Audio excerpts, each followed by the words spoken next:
Copyright अधिनियम के बारे में आपको जानना इसलिए ज़रूरी है क्योंकि आज के डिजिटल युग में कोई भी डिजिटल टेक्नोलॉजी से अछूता नहीं रहा है। तो चलिए देखते हैं कॉपीराइट अधिनियम 1957 आखिर है क्या। कॉपीराइट अधिनियम क्या है, कॉपीराइट अधिनियम से कौन कौन से कानून बनाए गए हैं। तो कॉपीराइट क्या है, कॉपीराइट एक बौद्धिक संपदा अधिकार है। क्या एक इंटेलेक्चुअल प्रॉपर्टी राइट है जो किसी रचनाकार को, जो किसी क्रिएटर को उसकी मौलिक रचना पर कानूनी सुरक्षा और अधिकार देता है। कोई कंटेंट क्रिएटर है, कोई रचनाकार है, उसकी रचना पर उसको क्या देता है, उसकी मौलिक रचना पर उसको अधिकार देता है और उसे कानूनी सुरक्षा देता है। इसे कहते हैं कॉपीराइट।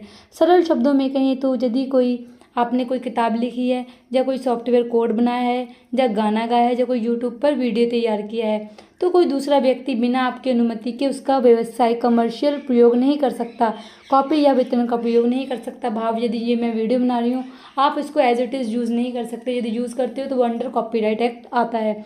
इससे आप क्या कर सकते हो, मॉडिफिकेशन के साथ, वैल्यू एडिशन के साथ यूज़ कर सकते हो फेयर यूज़ के अंतर्गत। मतलब क्या है, कोई किसी ने किताब लिखी, किसी ने सॉफ्टवेयर डेवलप किया, या किसी ने कोई कोड बनाया, उस पर उसका अधिकार होता है, मौलिक अधिकार होता है। इसकी उसी कानूनी सुरक्षा दी जाती है कॉपीराइट अधिनियम 1957 के तहत। कौन कौन से कानून बनाए भारत के लिए, भारत में इसके लिए कॉपीराइट अधिनियम 1957 लागू है। 1957 लागू है जिसमें डिजिटल युग की ज़रूरतों के मुताबिक कई संशोधन किए गए हैं। मतलब 1957 में कॉपीराइट अधिनियम लागू किया गया था जिसमें वर्तमान में डिजिटल युग की जो ज़रूरतें हैं उसको देखते हुए काफ़ी संशोधन किए गए हैं। तो कॉपीराइट किन किन चीज़ों पर कॉपीराइट मिलता है, आगे इसका स्कोप क्या है कॉपीराइट का, कौन सी वस्तु कॉपीराइट के, क्या किसी व्यक्ति ने गाना गाया वो कॉपीराइट के अधिनियम के अंतर्गत आएगा, या केवल पुस्तक लिखना है कॉपीराइट अधिनियम के अंतर्गत आता है। याद रखना कॉपीराइट के विचारों पर नहीं है बल्कि उनके विचारों की अभिव्यक्ति पर मिलता है। जैसे कि मेरे दिमाग में एक विचार आया, मात्र विचार आने से मुझे उसका कॉपीराइट नहीं मिलेगा जब तक कि मैं इसका एक्सप्रेशन अभिव्यक्ति ना कर दूं। मेरे दिमाग में विचार है कि मैं एक पुस्तक लिखूंगी, यदि उस विचार को यूज़ करते हुए किसी और ने पुस्तक लिख ली तो वो कॉपीराइट उस व्यक्ति को मिलेगा, ना कि मुझे मिलेगा, जब तक मैं उसकी अभिव्यक्ति नहीं करती। इसके दायरे में निम्नलिखित चीज़ें आती हैं। कौन कौन सी चीज़ें आती हैं कॉपीराइट दायरे के, जैसे कि साहित्यिक रचना, लिटरेसी वर्क्स जैसे किताबें, कविताएं, लेख या ब्लॉग, सॉफ्टवेयर, सोर्स कोड इत्यादि जो लिखे जाते हैं, जो साहित्यिक कृतियाँ होती हैं वो अंडर कॉपीराइट अधिनियम की आती हैं। उसी प्रकार जो कलात्मक रचनाएं होती हैं जैसे कि पेंटिंग्स बनाना, कोई फोटोग्राफी करता है, लोगो या नक्शा, ये किसके अंतर्गत आते हैं, ये भी कॉपीराइट अधिनियम के अंतर्गत आते हैं। किसी का आप लोगो यूज़ नहीं कर सकते या किसी का as it is map use नहीं कर सकते। इसी प्रकार कुछ संगीत और नाटक, गाने की धुन, लिरिक्स, अगर किसी ने गाना बनाया आप ऐसे यूज़ करते हो बिना परमिशन के तो आपको कॉपीराइट आ सकता है। नाटक की कोई स्क्रिप्ट होगी, किसी के द्वारा लिखाई स्क्रिप्ट को आप यूज़ करते हो। सिनेमेटोग्राफ फिल्में या साउंड रिकॉर्डिंग, वेब सीरीज़, फिल्में, ब्रॉडकास्ट, एल्बम इत्यादि किसके अंतर्गत आते हैं, कॉपीराइट अधिनियम के अंतर्गत आते हैं।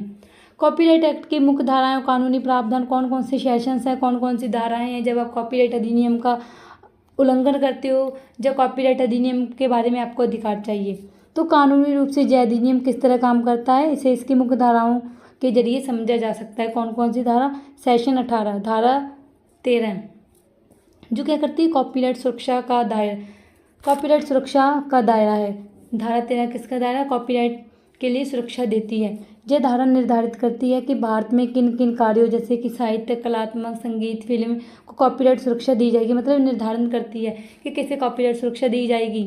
कौन निर्धारित करता है, सेशन 13, धारा 13। तो धारा 14 नेक्स्ट देखते हैं। धारा 14 कॉपीराइट धारक को विशेष अधिकार देती है। जैसे मान लो मैंने किसी चीज़ पर कॉपीराइट ले लिया तो मुझे कुछ विशेष अधिकार मिलेंगे धारा 14 के तहत। यह धारा रचना को अपनी रचना की कॉपी बनाने, मैंने किसी कोई बुक लिखी है तो मुझे उसे कॉपी बनाने, उसे बेचने के लिए मात्र मैं ही बेच सकती हूँ, उसका सार्वजनिक प्रदर्शन करने या उसका अनुवाद करने का विशेष अधिकार देती है। कौन, धारा 14। नेक्स्ट देखते हैं धारा 51 क्या अधिकार देती है। धारा 51, धारा 51 कॉपीराइट उल्लंघन के संबंधी वर्णन करती है।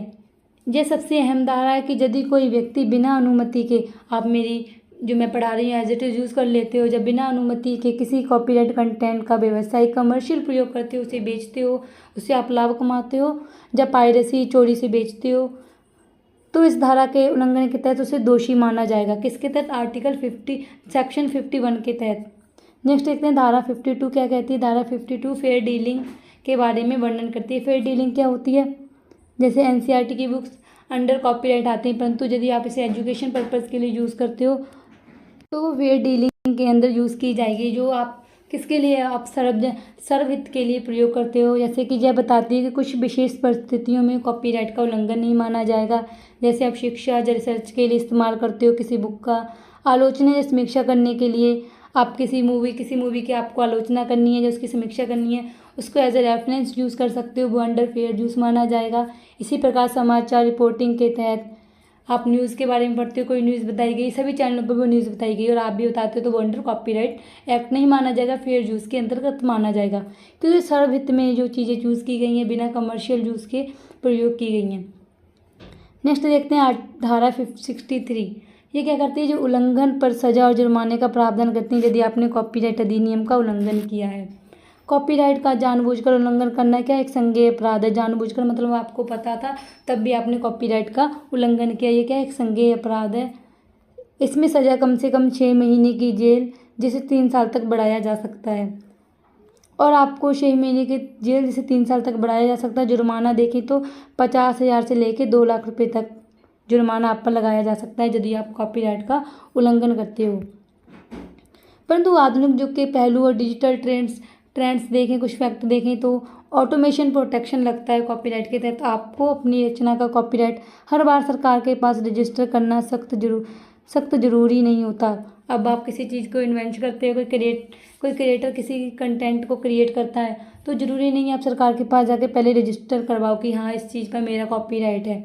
जैसे ही आप कोई ओरिजिनल कंटेंट लिखकर जब बनाकर तैयार करते हो तो कॉपीराइट स्वतः ही लागू हो जाता है। परंतु यदि आप कोर्ट केस के लिए आपको क्या होगा, रजिस्ट्रेशन करवाना अनिवार्य है। मैंने मान लो ये अभी मैं आपको पढ़ा रही हूँ, आप एज इट इज़ यूज़ करते हो तो ऑटोमेटिकली सिस्टम होता है कॉपीराइट क्लेम आपको दे सकता है, क्योंकि उसने उसको बताया कि पहले किसने यूज़ किया था। मुझे सरकार के पास जाकर कहीं रजिस्ट्रेशन कराने की जरूरत नहीं पड़ेगी। नेक्स्ट देखते हैं एआई और कॉपीराइट का नया विवाद क्या है। यदि आप ChatGPT या मिडजर्नी जैसे एआई टूल्स से कोई निबंध या तस्वीर बनवाते हैं जो वर्तमान कानूनों के अनुसार, उस पर आपको कॉपीराइट नहीं मिल सकता। क्यों नहीं मिल सकता? क्योंकि कॉपीराइट केवल कानूनी जो इंसानी होता है उसकी रचना पर मिलता है, ना कि मशीनी रचना के लिए, वो तो मशीन ने डेवलप करके दिया था। नेक्स्ट देखते हैं सोशल मीडिया और प्लेटफॉर्म। इंस्टाग्राम रील्स और यूट्यूब बिना परमिशन किसी म्यूजिक या वीडियो इस्तेमाल करने पर आपको कंटेंट आईडी या कॉपीराइट स्ट्राइक आ जाती है। आप कभी कर यूज़ कर लेना किसी के बिना परमिशन के यूट्यूब पर या इंस्टाग्राम पर रील्स डालते हैं तो आपको कंटेंट आईडी कॉपीराइट स्ट्राइक आ सकती है, जो आधुनिक ऑटोमेशन प्रोटेक्शन का एक हिस्सा है। अन्य आधुनिक कानून देखें कौन कौन से कानून बनाए गए हैं। अन्य आधुनिक कानून तो आईटी अधिनियम 2000 सेक्शन 79। यदि कोई वेबसाइट या सोशल मीडिया प्लेटफॉर्म आपके कॉपीराइट कंटेंट को बिना अनुमति के दिखाता है तो आप उन्हें टेक डाउन नोटिस भेज सकते हैं। आपकी चीज़ को कोई सोशल मीडिया प्लेटफॉर्म बिना आपकी अनुमति के दिखाता है तो आप क्या कर सकते हैं, नोटिस भेज सकते हैं, टेक डाउन नोटिस। प्लेटफॉर्म को सेफ हार्बर नियमों के तहत उसे तुरंत हटाना पड़ेगा यदि आपने कॉपीराइट क्लेम भेज दिया। नेक्स्ट देखते हैं DMCA। ये क्या है? यदि आप इंटरनेशनल लेवल पर डिजिटल कंटेंट या वेबसाइट चलाते हैं तो DMCA नोटिस के माध्यम से सर्वर या पायरेटेड डेटा हटवाया जाता है। यदि आप नेशनल लेवल पर करते हैं तो IT अधिनियम, यदि आप इंटरनेशनल लेवल पर करते हैं तो DMCA। नेक्स्ट देखते हैं कॉपीराइट कितने समय तक वैध रहता है।